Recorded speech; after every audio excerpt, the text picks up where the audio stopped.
ሰላም ጤና ይስጥልን እንደምን ቆያችሁ ውድ ተከታታዮቻችን ይህ ወቅታዊና እውነተኛ መረጃዎችን በፍጥነት የምታገኙበት የንጋት ዩቲዩብ ቻናላችን ነው። የሰዓቱን ዋና መረጃዎችን በማስቀደም እንጀምራለን። ስለ ኤርትራ ከተባበሩት መንግስታት ድርጅት የተሰማው ከባድ ሪፖርት ኤርትራ በይፋ ውድቅ አደረገች። ግዙፎቹ ኩባንያዎች ወደ አሰብ እቅዶቹ በይፋ ቀርበዋል። የግብጽ ኩባንያዎችና የአሰብ ወደብ ፍላጎት። ኢትዮጵያ በአፍሪካ ረጃጅም ህንጻዎች ዝርዝር ውስጥ ያልተጠበቀ ደረጃን ያዘች። መረጃዎቻችን በፍጥነት እንዲደርሳችሁ ቻናላችንን ሰብስክራይብ በማድረግ የደወል ምልክቷን ይጫኑ እያለን አሁን በዝርዝር ወደ ያዝናቸው መረጃዎች እናልፋለን። እስከ ዝግጅታችን ፍጻሜ አብራችሁን ቆዩ። ስለ ኤርትራ ከተባበሩት መንግስታት ድርጅት የተሰማው ከባድ ሪፖርት ኤርትራ በይፋ ውድቅ አደረገች።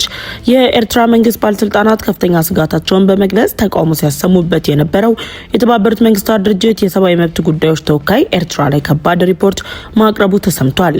በተባበሩት መንግስታት ድርጅት የሰብአዊ መብቶች ምክር ቤት 62ኛ ጉባኤ ላይ በኤርትራ የሰብአዊ መብት ሁኔታ ልዩ ተመራማሪ የሆኑት መሐመድ አብዱል ሰላም በአቢበከር ባደረጉት የማጠቃለያ ንግግር የኤርትራ መንግስት ላይ ያቀረቡት ሪፖርት የኤርትራ ባለስልጣናትን ቁጣ ከመቀስቀስም በተጨማሪ ሚስጥራዊ የተባሉ የመብት ጥሰቶችን ያጋለጠ መሆኑን ተከትሎ ዓለም አቀፉ ማህበረሰብ ዘንድ ኤርትራን አንገት የሚያስደፋ መሆኑን እየተነገረ ይገኛል።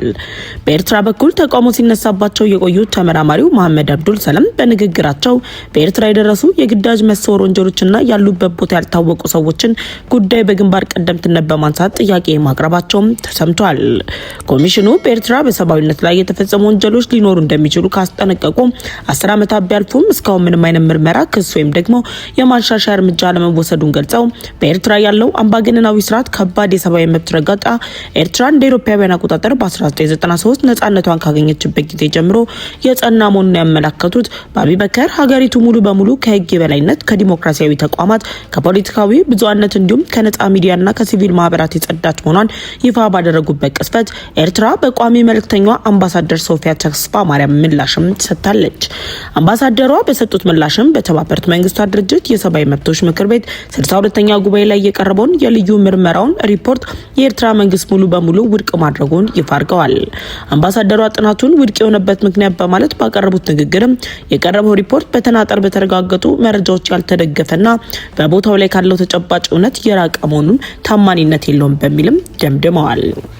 የኤርትራ መንግስትን ትችት ውስጥ ከሚያስገቡ ጉዳዮች መካከል በቀዳሚነት የሚቀመጠውና በተለይም በተደጋጋሚ በኤርትራ ላይ የሚሰነዘረውን የብሔራዊ አገልግሎት ወይም የግዳጅ ውትድርና ፕሮግራም ትችትን በተመለከተም በሰጡት መልስም አሰራሩ በ1995 ዓ.ም በታወጀው አዋጅ ቁጥር 82 መሰረት የሀገሪቱን ነጻነትና ሉዓላዊነት ለመጠበቅ የተዋቀረ ተቋም መሆኑን ገልጸዋል።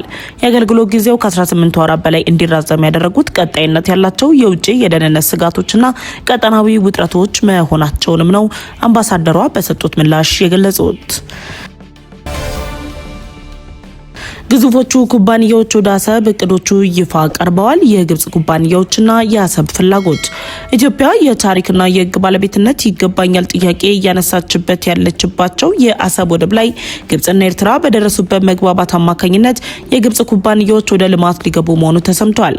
የኤርትራው ፕሬዝዳንት ኢሳያስ አፈወርቂ ከቀናት በፊት በግብጽ ካይሮ ባደረጉት ጉብኝት ከፕሬዝዳንት አብዱል ፈታህ አልሲሲና ከሌሎች የግብጽ ባለስልጣናት ጋር ባደረጉት ቆይታ በአሰብ ወደብ ላይ የሁለትዮሽ ልማት ስራዎችን ለመስራት ከስምምነት መድረሳቸውን ተከትሎ የግብጽ ኩባንያዎች ወደ ልማት ለመግባት እንቅስቃሴ መጀመራቸው ተሰምቷል።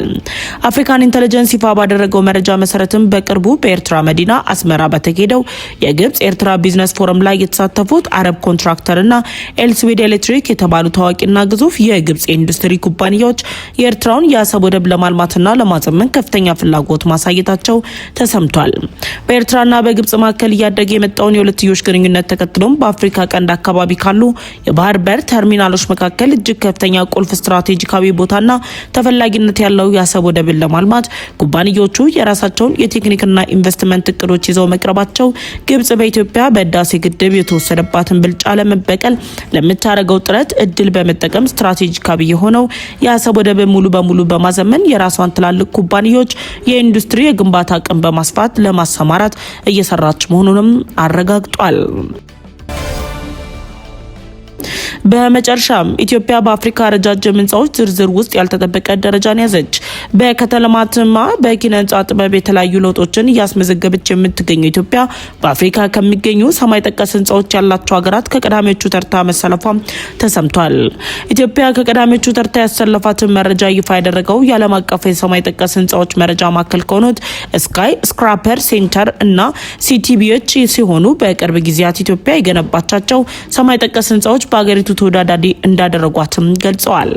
የመረጃ ማዕከሉ ባወጣው አዲስ መረጃ መሰረትም በአፍሪካ ውስጥ ግንባታቸው ሙሉ በሙሉ ተጠናቀቁና በአሁኑ ወቅትም በግንባታ ሂደት ላይ ያሉ 25 ረጃጅም ህንጻዎችን ያካተተ ሲሆን ኢትዮጵያ በዘርፉ ባሳየችው ለውጥ ከቀዳሚዎቹ ተርታ በመቀመጥ የምስራቅ አፍሪካ የሰማይ ጠቀስ ህንጻዎች ባለቤት ለመሆን መቻሏም ተሰምቷል።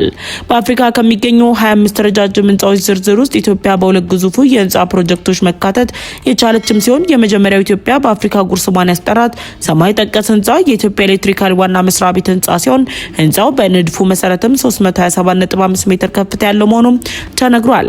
ይህ ህንጻም በአሁኑ ወቅት በግንባታ ላይ የሚገኝ ሲሆን ከአጠቃላዩ አህጉራችን አፍሪካ ሶስተኛ ደረጃን ከምስራቅ አፍሪካ ቀጠና ደግሞ አንደኛ ደረጃን በመያዝ ኢትዮጵያን ቀዳሚ አድርጎታል። ይህ ህንጻ ከአፍሪካ አንደኛ ደረጃ ላይ ከሚገኙና 420 ሜትር ከሚረዝመው የኮትዲቫሩ ቱሬፍ እና 393.8 ሜትር ርዝመት በመያዝ ሁለተኛ ደረጃ ላይ ከሚገኘው የግብፁ አይኮኒክ ታወር በመቀጠል በዝርዝር አናት ላይ የተቀመጠ ፕሮጀክት መሆኑም ተሰምቷል። ሌላኛው የኢትዮጵያ ኩራት የሆነው የኢትዮጵያ ንግድ ባንክ ዋና መስሪያ ቤት ህንጻ ሲሆን ህንጻው 209.3 ሜትር ከፍታን በመያዝ በአፍሪካ 25ኛ ረጃጅም ህንጻዎች ዝርዝር ውስጥ በ12ኛ ደረጃ ላይ ተቀምጧል ነው የተባለው። የሰዓቱን መረጃ ያቀረበላችሁ ንጋት ቲዩብ ቻናላችን ነው። ለንጋት ቲዩብ ቻናላችን አዲስ ከሆናችሁ የደወል ምልክቷን ተጭናችሁ ቻናላችንን ሰብስክራይብ በማድረግ ቤተሰብ እንድትሆኑ ጋበዝናችሁ። ቻናላችንን ሰብስክራይብ አድርጋችሁ ቤተሰብ ከሆናችሁ ላይክና ሼር በማድረግ ለወዳጅ ዘመዶቻችሁ እንድታጋሩም እንጠይቃችኋለን። በቀጣይ ሌሎች መረጃዎችን አሰናድተንላችሁ እስከምንቀርብ ድረስም ቸር ቆዩን።